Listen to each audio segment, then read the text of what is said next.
injury. It was just from the force, from the blast. Wow. Right? I thought he would be like, they put it back together like a puzzle. No, they're not used to Jesus. They were something else. And I heard Better that way. I heard the second in command got killed. I heard the next guy in line got killed. I hear they just replaced him with the fourth guy. He lasted 12 hours. The boys were There's a very I short, heard most of the top 30. Very short shelf life. very short shelf life. You don't need to bring dinner with you for going for breakfast. Okay. Good morning. Thank you everybody for coming, especially on a busy morning of Slichos. Whether you said Slichos last night or this morning, but either way, it's busy. Just a quick heads up. As Hashem, next week, being fast day, we're going to skip the share and the donuts. But I would like to have a share on the day after Yom Kippur. As Hashem, that Sunday morning, we'll have one also on Sukkot. We will be serving ghost toasties and evaporated milk. Okay. All of that. Now, All of that. today's share we entitled October 7th and Hoshana Rabba. A Halacha connection. What is it? What is 11 months over? Now, really this year, October 7th is an English date. This year being a leap year, it already was 12 months since that tragic day when so many Yidden lost their lives. And where it really, the date, obviously October 7th, is a secular calendar date. But just like in America, 9/11 became a defining title to a day of tragedy, so too October 7th has been called in the general world, the date of the tragedy that happened on Shmini Atzeres, Simchas Torah. And I'm sure there's a lot of things that could be done to commemorate that date. Obviously, from Halacha perspective, the Yahrzeit is the best date to commemorate. But okay, there's going to be definitely a focus on the absolute shocking, horrifying tragedy that we had at that time. To a certain degree, HaKadosh Baruch Hu, just this past week, gave us a little bit of nechama in that the same Israeli army that was literally paralyzed beyond understanding on that date of October 7th, where they failed beyond belief in protecting the nation living there. That same Israeli army, HaKadosh Baruch Hu, gave them tremendous success in 1 week, came out like no other week in the history of the state, where day after day they were able to, Baruch Hashem, be successful in dealing tremendous blows against their enemies. And obviously that's something we're thankful for, but that doesn't take away from the sting fully that Klal Yisrael went through on October 7th. And what I would like to do today is, I believe there's a strong connection between October 7th and Hoshana Rabba. And I think this year perhaps could be an idea, amongst ourselves, everybody listening. Last week the share went down, not live, but afterwards somehow internet wasn't working so great. And I got calls from all over. You never know how many people listen to the share, and from all different places. And if they can't get the share afterwards, it's a problem. We actually had to re-record, at least audio, the share last week to make sure that it's up there. But I think the idea we'd like to present this week is perhaps something meaningful that everybody here and whoever hears about this idea, it could be something that people could gain chizuk, people could gain doing something very positive for what happened last year on October 7th. Now, the day of Hoshana Rabbah is a significant day. I'll get to it in a moment. It's a day that's very misunderstood.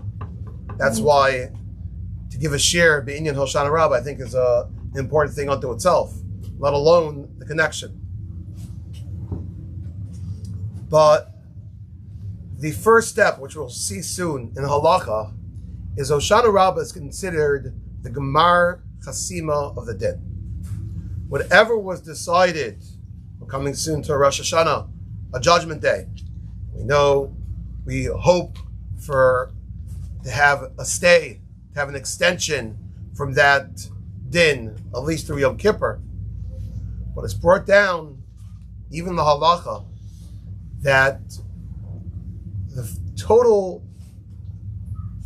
completeness of that din, the din being given over to enactment in Shemayim, happens on Hoshana Rabbah. And therefore, to put into perspective what that means, what happened last year. Last year, there was so much for everyone to process when they're hearing news, whether it's on Yontif, Motzi Yontif, everything that people had to process last year about the tragedy. A lot of things got lost in the mix. The fact that the tragedy of October 7th happened the day after Hoshana Rabbah, what that means is the Gzar Din was signed, sealed, and given over on Hoshana Rabbah. And it was a Gzar Din that happened literally hours later, not even a full day. Hours after the Gemara Din was finished, seemingly the Gemara Din everywhere affected people around the world. But that Gemara Din was finished on Hoshana Rabbah, and then the next day, tragedy struck. So just unto that unto itself, you want to understand what we could perhaps do better this year is to appreciate what Hoshana Rabbah is. That's the last chance. And Hashem gave us a day last year where right after the Gemara Din, look what happened. Let's go the other way. We know that, for example, when we wanted to focus Latov, let's say we daven Mashav Urach Amar Hashem on Yontif, second days of Yontif. So imagine right after, right, you say Mashav Urach Amar Hashem, you go outside and it's raining. You say, oh, look, Hashem answered our tefillas. To a certain extent, what we experienced last year was the exact opposite. Because the moment after the Gzar Din is complete, absolute tragedy hit.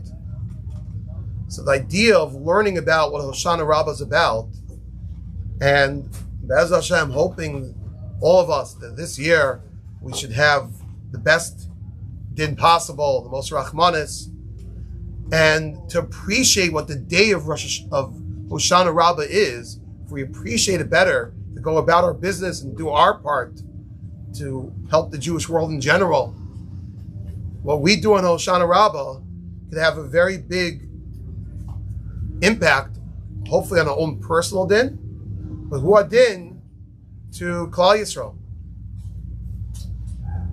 So that's the background of what I'd like to talk about this morning. So I'm going to start with the halachas, go through some halachas about Hoshana Rabbah, and hopefully we'll get a better picture, a lot more ideas, I think fresh ideas about what Hoshana Rabbah is about. Then there's quite an interesting, I would dare say, secrets of Hoshana Rabbah that I put on the sheet, which is quite fascinating when you put into perspective what this major day is. Now, before we begin anything in halacha, what's everyone's picture of Hoshana Rabbah?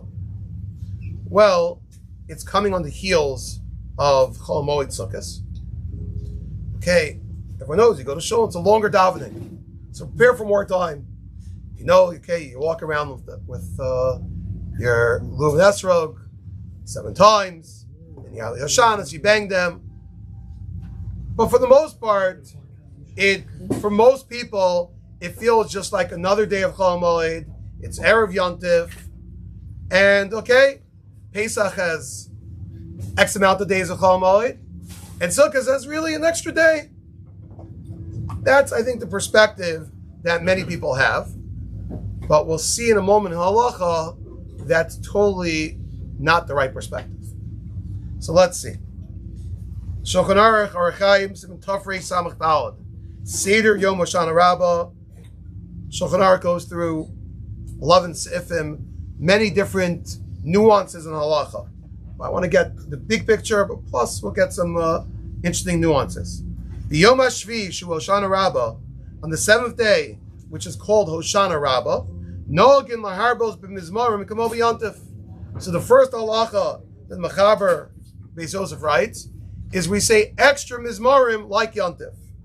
Just to show you what that means, skip the Mishabura Sivkatim Beis, Kamo B'Yontif. Fisha B'chag Nidonim Al Mayim, since on the Yontif of Sukkot we judged in general about water, which is the major element of our sustenance. That's the big line. That's the end of the judgment.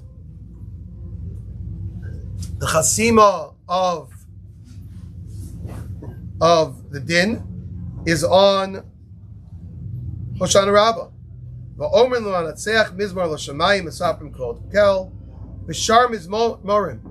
If you look in the Siddur, we don't just say like every other day of Chol Moed, we don't say a regular Pesukei de Zimra. Rather, we say the Pesukei de Zimra of Shabbos. Now, he also adds, not only do we say the Pesukei de Zimra of Shabbos, we also say the Kedushas Musaf Na'aritzach Kamo B'Yontif. In Kedusha of Musaf, we don't say the same Nikadesha Shimcha Ba'olam that we say in Chol Moed. Rather, we say something different. So, Mishabru is giving you, there's two halachic dinim that we do, which are dinim of Yontif. Pesukei de Zimra of Yontif, and the Kedusha is the Kedusha of Yontif.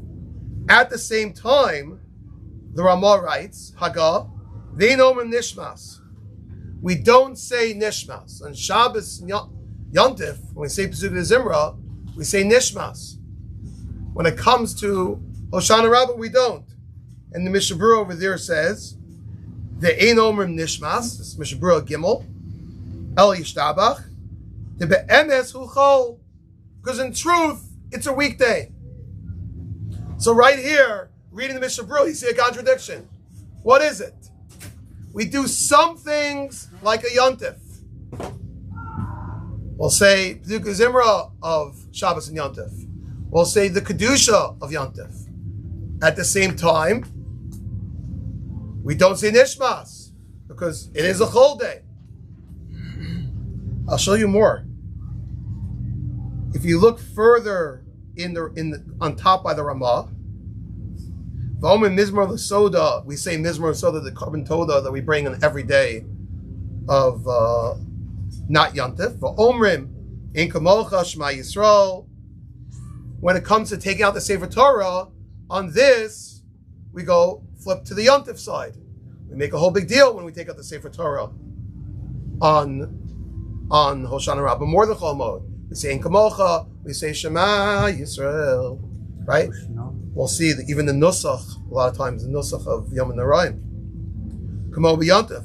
Vomin Kaddish Al'achat Tfilos Musaf, B'Nigan Yontif. And the Kaddish that we say after Musaf, you sing the Nigan of Yontif. Right? Gabe has to know all these things. Right? Oh, we're going to get to that. Now look at the next line. Most people do not know this halacha. Ve'ein regilum lasas malacha shalchol ad achi yitzid mibeis hakneses. You shouldn't do weekday malacha until you finish davening. Someone wants to chop up and do business before davening. One shouldn't do it. People, besides the halachas of Chol Moed, where these things are involved, Davar Avod, he's saying you should treat it as a yontif at least until you come out of davening. So when do you teach basic nesses? When you go out? When you finish Musaf, yeah. Now he says further. you drive to work? Huh? Do you drive to shul? Oh, 1 second. I'll show you more. Look at the Mishabura in Sivkot and Hey. Harvey, do you drive without a license? I walk to shul. Look what the Mishabura writes. Most people do not know this halacha. This idea brought down. V'yesh me'sir me'atmam afilu kishamos. I don't remember this halacha in any other spot where it's spelled out like this. On Shabbos, on Yom Tov, obviously you can't carry a wallet because you understand it's muksa. Look what he writes. There are those who do not carry a wallet on the morning of Hoshana Rabba. Oh! Then he writes after, right? It seems in those days they used to make appeals on Hoshana Rabba, right? You have a Yisker appeal, you have this appeal, they'll make one. So first of all, if it's an appeal, you're just pledging money. But I did see Reb Chaim Kanievsky address your question, and he says tzedakah money's not included, that you could take. Right? Right? Baruch Hashem. Right? The collector comes around to you on the Hoshana Rabba, you tell him, Mr. Brula, look, I didn't take my wallet today. But legit, there's something here. Look how we're treating this day. There are so many aspects of it. We're not doing malacha until we leave out of davening, right? Again, does that mean you shouldn't drive to shul? If you can walk, kol kavod. But there's an Indian. There's an Indian not to have a wallet on you. You hear that? Don't carry your walkie-talkie. Don't. Maybe we should leave phones at home. Right? Leave your pager at home. Someone else. Yeah. Ed, you heard this one. I heard in Lebanon they're having a kosher technology asifa. You know, that everyone should. They're shomering. Yeah. Hopefully they run it better than the one we had. Now, this all should give us already a perspective of how we're balancing a day with more kedusha, with more like a yontif to a certain extent than a regular day, than a day of chol. If you read further, I'm skipping a little bit. I want to get into astrology, which the Rama talks about, even though Rabbi Weinstein wanted me to touch on it. If you look, Machaber continues, Umarbim ksas b'neiros kamo b'Yom Kippur. You should have lights, candles lit, like you have in Yom Kippur. Haka umedaktikim nogim litful atzman kodem alos hashachar kamo b'erev Yom Kippur. He doesn't say this is for everybody, but medaktikim. People want to be medaktik about these things, want to be extra stringent, vigilant to these things. You should go to the mikvah on Hoshana Rabba, like one would go before Yom Kippur. You go before Yom Kippur, you should go Hoshana Rabba. I'll get to in a second. Mishabura has an addition to that halacha about going to the mikvah.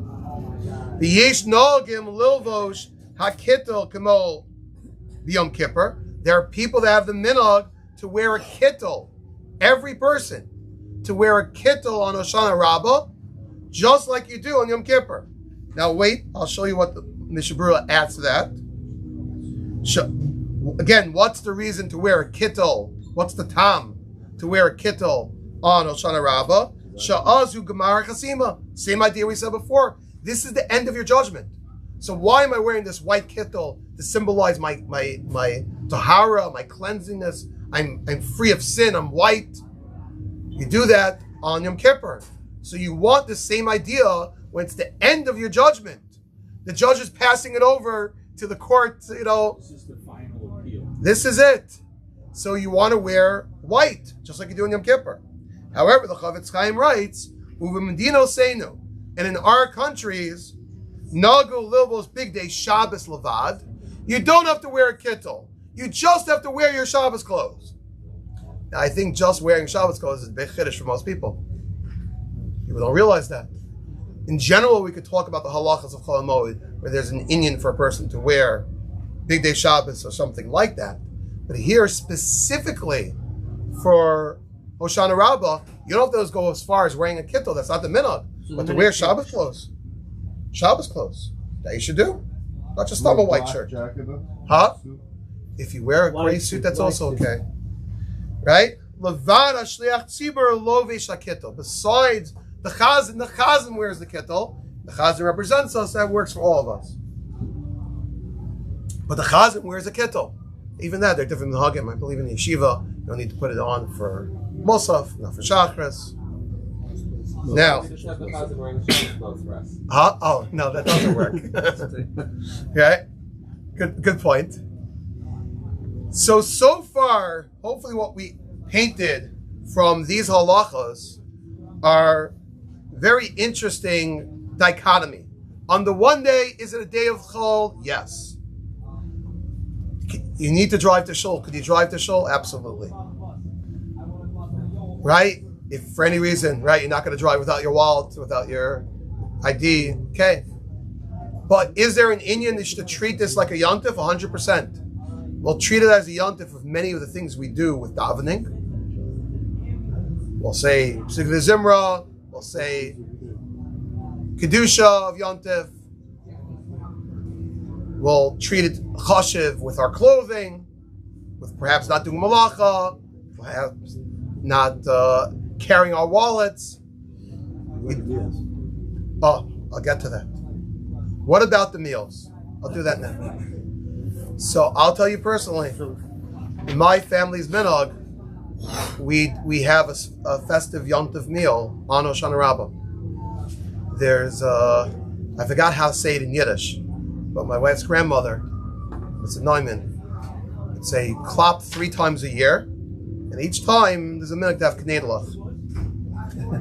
So we klop on Yom Kippur, so every Yom Kippur you should have a meal besides the Sudim Amsakas. On Hoshana Rabba, you klop the Aravos. You have a meal there too. The third one they say is Purim. You klop for Haman. Good Fittel, yes. What did you see as the basic message?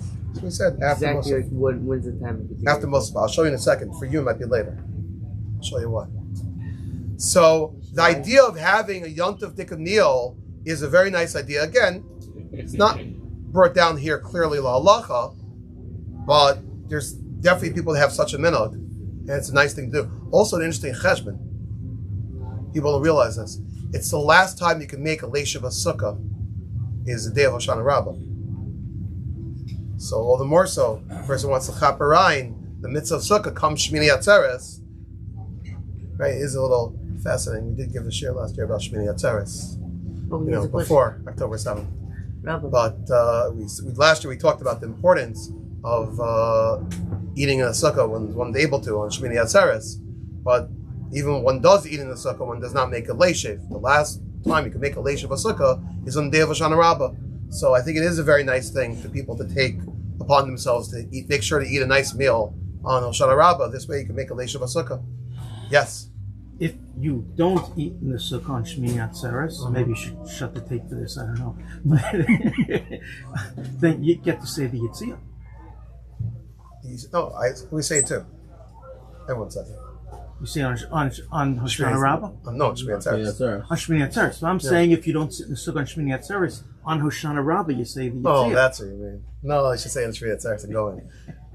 Everyone goes in for something. Now, I want to hit on what I think is probably the biggest and most important point to do. The first things that we spoke about, I think, are small things for the most part, and one could just, when they see what's going on during davening, and they perhaps could add a few of these other ideas. So, okay, it'll give it more of a flavor of yontif on Hoshana Rabbah than, for sure, the rest of Chol Moed. There's a major important halacha the Mishnah Berurah brings down to discuss the sources. Well, look at the first Mishnah Berurah. The first thing the Mishnah Berurah writes, the Chavetz Chaim writes, it just was a Zirtzeit on Friday. What does the Chavetz Chaim write? The first thing about Hoshana Rabbah, Noag in Yisrael. It's a minhag in Klal Yisrael. Lios Neurim Bilel Arava. To be up all night the night of Hoshana Rabbah. Now, obviously, older person's younger, not well, needs to sleep. Obviously, that's not what we're talking about over here. But look at the halacha Mishnah Berurah is bringing. That there's a minhag in Klal Yisrael to stay up all night, Hoshana Rabba, learning. Just like we do on Shavuos. In fact, I've seen this brought down in Svarim. There's a bigger inyan to stay up all night on Hoshana Rabba than there is on Shavuos. I would bet, if you look around Klal Yisrael, the gap between the amount of the population that in the firm world that stays up all night on Shavuos to what stays up all night on Hoshana Rabbah, I would bet we're talking easy single digits. I would say it's probably under 5%. Ashkenaz. Right? No, but we'll see. In general, the concept of a Tikkun Leil Hoshana Rabbah is something which Chavetz Chaim brings it down. This is a minhag that went on in Klal Yisrael for the ages. I think somewhere in the transmission from Europe to America, it got lost. Huh? You know, everyone's on vacation. Yeah. So, for example, here in yeshiva, every Leil Hoshana Rabbah, there's a shir in the yeshiva. One of the Rosh Yeshivas gets up and says a shir at night. People come, they prepare. Yeah, really, it's actually pretty impressive. It's a pack-based matter shir for a shir that one of the Rosh Yeshivas gives. And you have people come from as far as Boca, all over. Anyone's around South Florida, they come. And really, I think this is the type of thing, talk to the Rabbanim, but the best way for Rabbanim to plan Shirim is if the Baal Batim come over to them and say, hey, what are we doing for Leil Hoshana Rabbah? It's a big deal. There's a big inyan for one to learn Torah on the night of Hoshana Rabbah. And the reasoning behind it, and the reason why it's even more of an inyan than on Shavuos. Why do we stay up all night in Shavuos? What's the time? The reason we stay up all night in Shavuos was to be masakin, that the Jews at the time of Kabbalah Torah, they fell asleep the night before. So we're trying to be better than that. You should be so excited, anticipating getting the Torah. So we should stay up all night, a tikkun for what they did. But this is more personal. The reason for us to stay up all night, it should be a schus, a tikkun for us. It's a judgment day. So for us, we should stay up all night. They're going to ask me, Rabbi, why don't we stay up all night on the night of Yom Kippur? So rather the Kohen Gadol would. But in terms of us, look, it's a fast day. There's a lot doing. And that's a hard thing to do. That wasn't many years ago. Huh? That wasn't many years ago. Yeah. But definitely when we're weaker, it's a non-starter. But Hoshana Rabbah, someone was just reminding in yeshiva back in Forest Hills, I think Rabbi Naimi used to have a whole Leil Hoshana Rabbah, and there'd be food all night. You can make a whole matzav. Definitely get, young lads to stay up all night. Orlando will start something, right? This is a big deal to have learning. And again, it's not all or nothing. A person could stay up a few hours just to learn more than one normally learns on a weeknight, a Chol Moed night. One to learn Hoshana Rabbah, that's a big deal. Now, so much so, I'll show you another step the Chavetz Chaim writes. Remember, he talked about going to the mikvah on Erev Hoshana Rabbah, just like someone goes in Erev Yom Kippur. So if you look in the Chavetz Chaim, the top Mishnah Berurah on Ches, V'tov Yoser, you know what's even better, the Chavetz Chaim writes? Litfo mi Erev. You should go to the mikvah on Erev Hoshana Rabbah. Right? You should go the afternoon, the early evening of Hoshana Rabbah. Why? They lomod golayir b'kedusha. In order they could learn the entire night with an elevated level of kedusha. So big this idea to learn on the night of Hoshana Rabbah. You want to add another element to it? You want to go to the mikvah? Go to the mikvah beforehand. Get that in before this. So the learning on Hoshana Rabbah night is a big deal. It's a big schus. And post can bring down that really even after, during the day of Hoshana Rabbah, which, if anything, the Yom was already marred, but they still say there's a special schus. Not sure if I saw this or remember this idea, like you have by David HaMelech. David HaMelech knew, the Malach was after him. So what did he do? Sat and learned. It's the greatest protection. Torah Megina Matzila.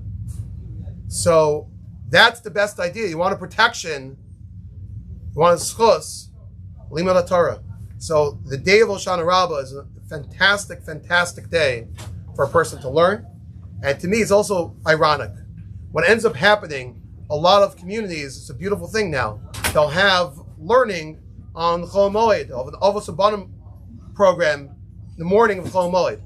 So I go to these, right? When's the best Chol Moed? Day 1, day 2, okay, one day maybe some families take a bigger trip. So the least attendance that they have by Avos Abanim programs is the day of Hoshana Rabbah. And it's mamish, bum farkert. It's just the opposite. The inyan to learn on Hoshana Rabbah is not just the night, it's even into the day. So also the person practically budgeting, you have to, it's also Erev Yontif. So you need one day to do your shopping in the morning. Okay, go the day before Hoshana Rabbah, do your shopping. This way, the day of Hoshana Rabbah, a person can sit and learn. You want to miss one day from going over Zabanim? Don't miss Hoshana Rabbah. That's the best day to go. Okay, it's a long davening, you have to work it out. But Hoshana Rabbah, that's the best day for learning. So far, we talked about, in general, different, interesting little halachos about Hoshana Rabbah. It should be more of a yontif, the dress, the malacha, the wallets, this, focus, going to the mikvah. But really a big inyan is the learning. And the learning starts the night before Hoshana Rabbah. It's not all or nothing. Whatever extra little bit a person can learn, and maybe encourage, if there aren't programs in your shul, ask the Rav, ask the assistant Rav, can we have something on Hoshana Rabbah? To expand the programming of Hoshana Rabbah, I think would be a very, very big schus. Especially, you have the October 7th argument. Especially this year, after we see what happened after last Hoshana Rabbah, let's make sure that this Hoshana Rabbah is even better. Now, this is all what I did right now was, okay, on the basic backdrop of what Hoshana Rabbah is. I want to share with you two secrets. And there are many secrets about Hoshana Rabbah. I want to share two fascinating things. First one, both of these are from classic sources. I don't even have to go to Kabbalah. The Gra, pretty mainstream, no? What's the idea of us going around the Bima 7 times? There are different mahalchim, different pshatim in it. You want to see what the Gra writes in the Halacha, in the Bir Halacha? If you look on the middle of your sheets, first it brings the tour that we go around the Bima 7 times. Each day we do 1 time, but on Hoshana Rabbah we go 7 times. Okay?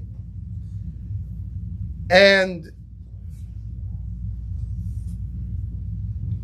the Torah himself already says, Alashon, Uv'yishalmi Isa Zecher L'Yericha, V'chein Hevi Bir Agra, Uv'yishalmi Amrina Shal Kafos Zecher L'Yericha, V'yom Hashvi Zayin Pamim, as opposed to each day is just 1 time. We know from Sefer Yoshua, when the Jewish nation wanted to conquer Yericho, what did they do? To be honest, they did something more amazing than the pagers, than the walkie-talkies. You know what they did? They marched around the city 7 times. They blew their shofars, and the walls of Yericho came tumbling down. That's the power. Now, okay, people are going to think, oh, that's a din in the shofar. No. That's a din in marching around it 7 times. You want to know what brings the Jewish people defense? IDF might be the front lines. But we all know it's the schusim of Limud Torah, Klal Yisrael in general. But there's something security-wise we could do for the Jewish nation. And think about how eerie it is. It's a special security measure in both ways. For the walls.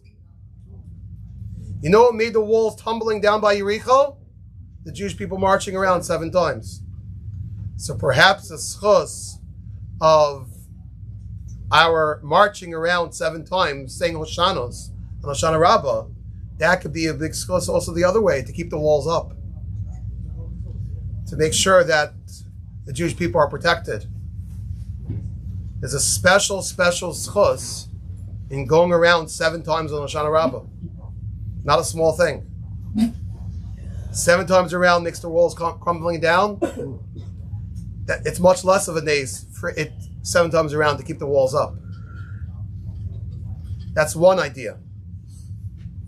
And that also gives much more significance and power to what Hoshana Rabba is. But here's the biggie. Ephraim, you're going to blow your mind with this. Also check, me. yeah. Also me. Okay. Yossi for sure. Yossi got extra credit. He's younger. So for sure it's going to blow your mind. So Rabbi Rucham Olshin on a Sefer in Sukkot brings in a Sefer Shalmei Toda that it's recorded there B'Shem Rabbi Yisrael Salanter, the following Masorah. And look how he traces the Masorah.